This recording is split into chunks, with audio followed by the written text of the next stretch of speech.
উদাউ করে জ্বলছে আগুন, কালো ধোঁয়ায় ঢেকে গেছে গোটা আকাশ। এই যেন যুদ্ধ চলছে আগুনের সঙ্গে দমকল কর্মীদের সাথে হাওড়া জেলা ডিজাস্টার ম্যানেজমেন্ট এবং সিভিল ডিফেন্সের উদ্ধারকারী দল। রবিবার সকাল 10টা নাগাদ বিধ্বংসী আগুন লাগে হাওড়া সলপের পাটের ফ্যাক্টরিতে।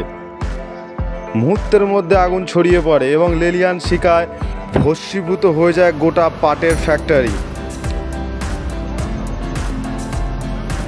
আতঙ্ক ছড়িয়ে পড়ে জনবসতিপূর্ণ এলাকায়। সকাল 10টা নাগাদ হাওড়ার সলপে পাটের কারখানায় যে আগুনটা লাগে, ঘটনার খবর পাওয়া মাত্রই হাওড়া ডিজাস্টার ম্যানেজমেন্ট এবং সিভিল ডিফেন্সের উদ্ধারকারী দল পৌঁছায় এবং উপস্থিত থাকেন হাওড়ার দমকল বাহিনী ঘটনাস্থলে থাকেন। এই ঘটনার খবর পাওয়া মাত্রই ঘটনাস্থলে এসে পৌঁছায় দমকলের 4টি ইঞ্জিন, যা রীতিমতো হিমশিম খেয়ে যায় এই আগুন নিয়ন্ত্রণে আনার জন্য। জনঘনবসতিপূর্ণ এলাকা হওয়ার জন্য ওখানকার স্থানীয় মানুষকে দূরে সরিয়ে দেওয়া হয়, যাতে এই আগুন ছড়িয়ে পড়লে তারা আগুনের সংস্পর্শে চলে না আসে।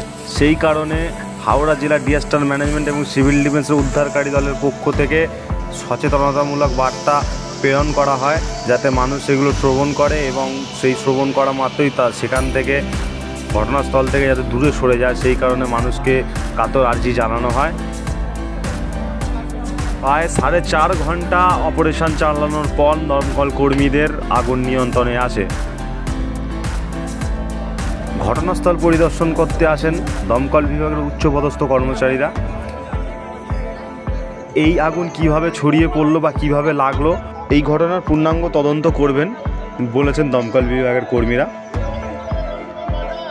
সুস্থ থাকুন, সতর্ক থাকুন, আতঙ্কে নয়, সাবধানে থাকুন, আতঙ্কিত হবেন না অযথা। জেলা ডিজাস্টার ম্যানেজমেন্ট সিভিল ডিফেন্সের টিম সর্বদা মানুষের সাথে, মানুষের পাশে আছে। নমস্কার বন্ধুরা, হাওড়া জেলা ডিজাস্টার ম্যানেজমেন্ট এবং সিভিল ডিফেন্সের উদ্ধারকারী দলের পক্ষ থেকে আজকে আমরা আছি হাওড়া সলপ পাকুড়িয়া, যেখানে একটি পাটের গুদামে আগুন লাগে এবং আগুনের ভয়াবহতা এতটাই ছিল যে ঘটনাস্থলে পুরো কারখানাটা, মানে পুরো ইন্ডাস্ট্রিটাই পুরো আগুনের গ্রাসে চলে আসে খুব তাড়াতাড়ি। ওখানে পাটের তৈরি জিনিসপত্র তৈরি হতো। দমকল বিভাগের কর্মীদের মতে ঘটনাস্থলটা যে ম্যানুফ্যাকচারিং ইউনিট ছিল ওখান থেকেই লাগে এবং কিভাবে লাগে সেই ঘটনার তদন্ত ওনারা করছেন। এবং ম্যানুফ্যাকচারিং ইউনিটে আগুন লাগার কারণে সমস্ত কাঁচা মাল এবং র মেটেরিয়ালস যা ছিল সেখানে ফার্স্ট আগুনটা লাগে এবং লাগার পরেই সর্বত্র ছড়িয়ে যায়। যেখানে রেডি করা কিছু জিনিসপত্র ছিল, যেমন চটের তৈরি বস্তা এবং আরও নানান শৌখিনী জিনিসপত্র, তারপর ঘটনাস্থল ম্যানুফ্যাকচারিং ইউনিট থেকে ওখানে আগুনটা যায় এবং আগুনটা যাওয়ার পরেই পুরো সর্বত্র ছড়িয়ে যায়। এবার যেহেতু পাট একটি কাঁচা মাল, আগুনের একদম পুরোপুরিভাবেই মানে অবজেক্ট হিসেবে খুব ভালো অবজেক্ট একটা পাট, তো আগুন লাগার সাথে সাথেই পুরোটাই আগুন ধরে যায় হু করে।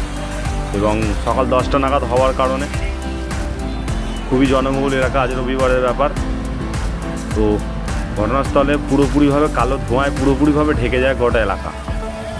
সাথে সাথে দমকল বিভাগের কর্মীরা আসে এবং এসে আগুন নিয়ন্ত্রণে আনার চেষ্টা করে।